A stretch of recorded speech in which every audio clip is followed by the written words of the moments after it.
the weirdest case of pink eye possible, Will Ferrell cameoing, and Jesus, one and only as a ballerina, assassinates a wise man. That can only mean one thing: the boys are back. Let's talk about it.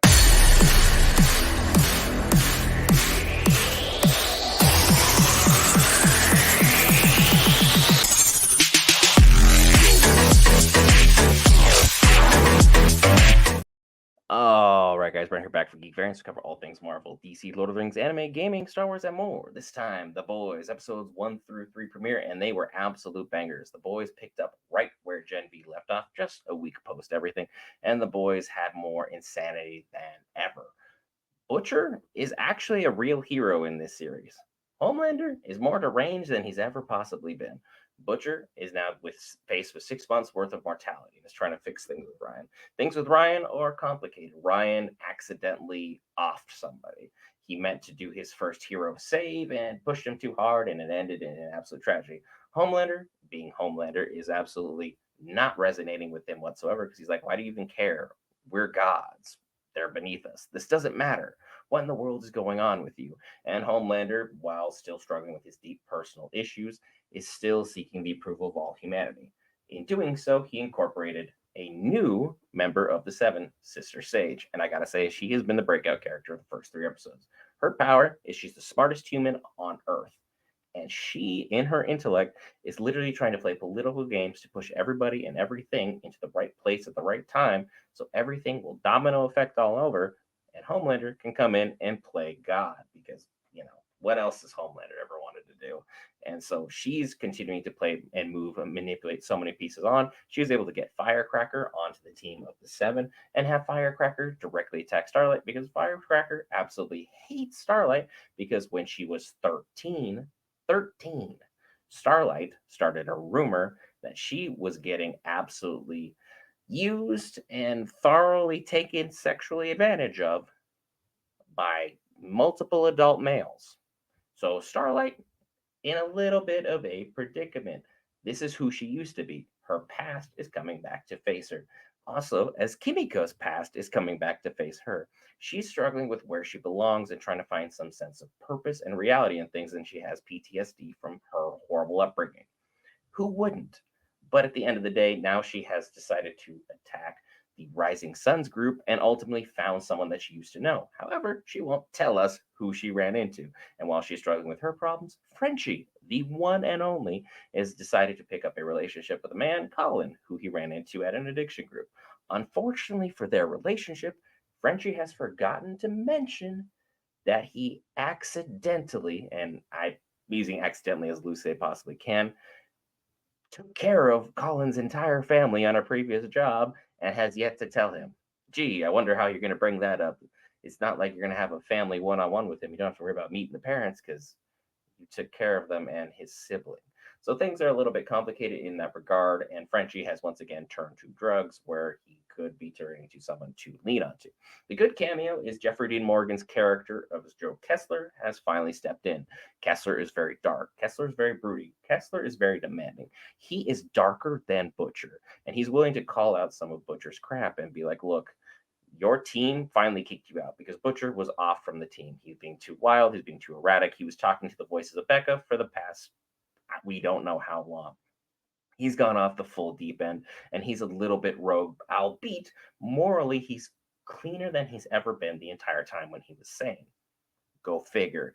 But now, with everything that has been ongoing, things are just getting wilder and wilder and absolutely wilder. We had the absolute weirdest scene I've ever seen coming from Splinter, who was able to clone himself, having an absolute go at himself, and getting pink eye from the way that most people would assume and know how people get pink eye. If you know, you know on YouTube. Can't talk about that. But he was lusting after Firecracker, and Firecracker wanted absolutely nothing to do with it. However, she is absolutely down to get to know Homelander on an emotional level. While we're talking about people trying to get down, Sister Sage, in all of her wisdom, being the smartest person on earth, decides to get into a romantic interest with the Deep. Yes, the Deep. The one guy who is on PETA's bestiality watch list.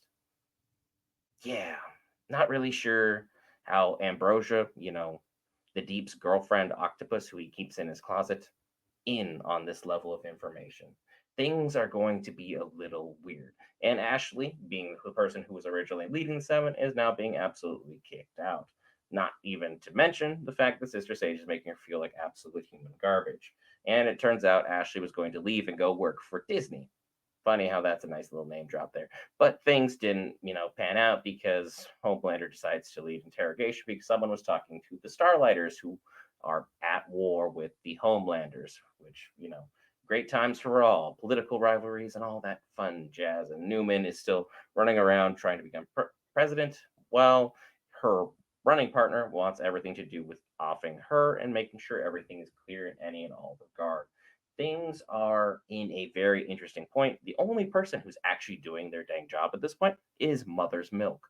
Mother's Milk is actually been able to talk to A Train, of all people, and get him to be someone who's willing to turn on Homelander and actually give them some pieces of information and let things know what is actually going on.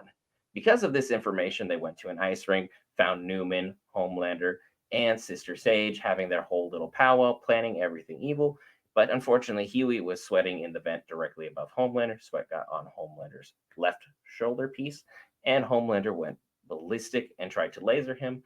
But luckily for everybody, well, not everybody, I should say, Mother's Milk was able to blind Homelander just temporarily with some light in his eyes. He blinked, went like this, and accidentally lasered right through the Queen Maeve actress who was doing their Disney on Ice pirouettes. And then next thing you know, all chaos broke out, and eventually Jesus accidentally sliced through a wise man's throat because, hey, when you're in the boys, anything and everything is possible. If it sounds chaotic, convoluted, but exceptionally well written, it's the boys. I'm happy they're back. I'd be happy if you hit that lovely red subscribe button, bottom right corner, or the red description box below. We're on a road to 1,000. Got a subscriber giveaway coming up for you guys when we get to that lovely mark. Thanks to each and every one of you for everything thus far. Thanks for those who checked out the live stream as well. The boys will be doing more of those each and every time we have availability to do so. I've been Brent for Geek Variants. I will see you in the next one, which will likely be the My Hero Academia live stream. Have a good night, folks.